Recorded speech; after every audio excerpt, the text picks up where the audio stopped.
Hey, what's up, guys? If you've been following my channel for some time, I've been taking HGH. Well, I was taking it for 3 months. That was kind of my cycle that I was doing, and doing around 2.5 to 3 IUs a day, 5 to 7 days a week. You can check out my previous channels about everything while I was taking it. This video, I kind of want to talk about the after effects, because what comes up must come down, right? And that goes with a lot of pharmaceutical agents, but as well, not even necessarily that. It's like, you do too much exercise, you're going to have a rebound effect. You have too much sleep, you know what I mean? Or not enough sleep, or so on and so forth. With HGH, I am experiencing, although it's not so bad now. It wasn't bad, I won't say bad, but the worst of it, I think, is past, which is great because I've stopped taking it 2 weeks ago. So if that's the case, the rebound effect compared to something like testosterone or standard steroids, HGH is a steroid, but like testosterone is, and what that does is it shuts down your testes, which are essentially a glandular organ, right, that secretes testosterone from a signal from the brain. The brain comes all the way down there, right, and tells the testes to do its thing with different hormones. Now, in the brain itself is not just a neurological center, it is a hormonal center. And I don't want to get into a huge biology lecture here, but the point of my video is the hypothalamus essentially releases a HGH releasing hormone. The releasing hormone is the key factor that releases HGH. It goes hypothalamus to the pituitary, releasing hormone, HGH, to the pituitary, to the body, HGH in itself. And then from there, it goes to the insulin growth factor in places like the liver and other tissues in the body, including the bones, joints itself, okay? But when I stopped taking that, there's going to be that, from the hypothalamus to the pituitary gland, that releasing hormone was essentially turned off for 3 months, correct? Because I was providing my own external source of human growth hormone. So the body's like, wait a sec, I don't need to produce it right now. So the hypothalamus, in a sense, went into atrophy, but not really, because the hypothalamus is responsible for many things. So that gland in the brain, it's not going to shut off like your testes will. Your testes will literally shut off and like shrivel up and like get smaller because they're in atrophy, just like any other tissue in the body. If you're not using it, if you're in a cast for like 3 or 4 months, your arm, and you take the cast off, compared to your other arm, it's going to be in atrophy because it's not being used. So get right into it. The quote, withdrawal effects, and I say quote because it wasn't that bad. I am experiencing it. I'll share that with you now. The first one is a bit of lethargy, noticeable, but not bad. That was for the first week, and it was noticeable, like I said, but not bad. Like, I was still able to function. I was still going to school. I was still doing my thing. I just felt like getting up in the morning and like day-to-day things was a bit, even just going to the gym for like that first week or so was a bit less. But by a bit less, it wasn't like I wasn't able to do it still, right? When you go off testosterone, it could be months, if you're, depending on how long you take it, where you know what I mean, like your sex drive's fucked because it's your little testes. This wasn't so bad, and right now, 2 weeks into it, I pretty well feel 100% again.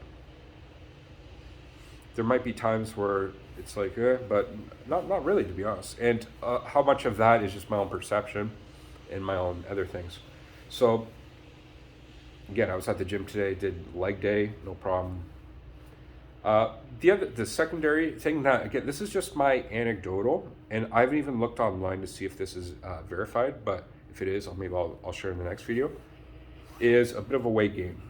And what I would attribute that to, if that was the case, if that was valid, was that HGH creates like lipolysis, which is the breakdown of fat to convert it to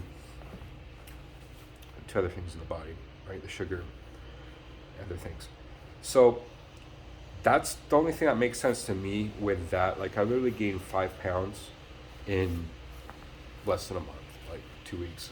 So, but I don't feel fat as like, so maybe I'm still getting the benefits of HGH. I'm still fucking growing.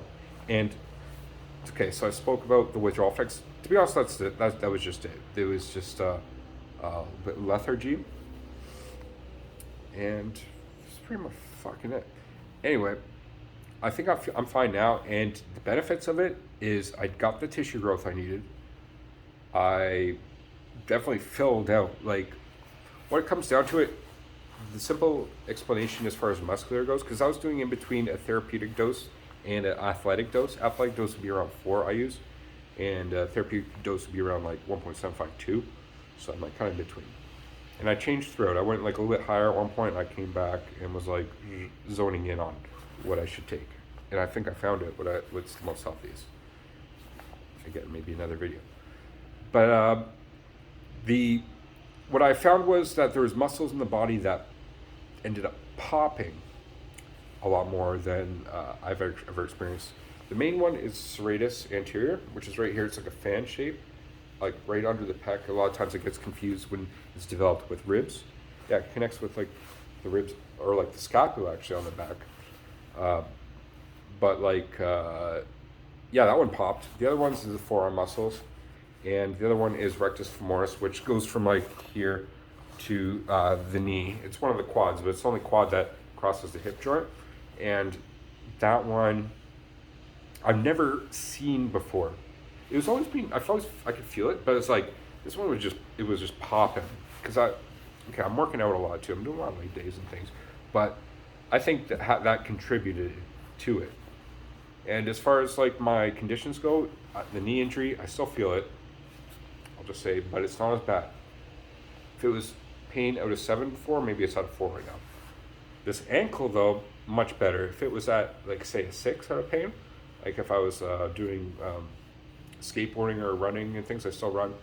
Right now it's about a 2, so that's a good improvement, right? Okay, so 2 weeks after, again, I'm happy I did it, but I'm also glad I'm not doing it anymore, because literally I was injecting myself 2 times a day, and that gets old after a while. And like, you get used to it, like, it's no problem. You just wake up, eat, I made my coffee and inject HGH in my stomach or my arm or my leg. Like, that was just the routine of things. And you get into it. But at the same time, it was very tedious to do, and the benefits were good, but it was like, is it worth it? And that's what I want to ask you right now. Is it worth it to gain maybe like, I would say 3 pounds, 4 pounds, depending on how active you are, worth of muscle? So it's a slow gain, but it's permanent. Once you gain that, you're not, when you go off it, you're not losing it. It's permanent gains. And with the permanent gains, isn't just with the athletic side of things, which is great as well. Like athletically, yeah, if you can perform better and be stronger, especially, I'm getting up there in age. I'm 38 years old right now, but you might be like 54 years old, and at that time as well, where you get more like denser. Like if you have all these fibers running through your body, connective tissues, collagens, cartilages, muscles, whatever muscle, like all the fibers muscles are made out of, fascia, skin, all of the bone, all these things get stronger, more solid on HGH. Okay?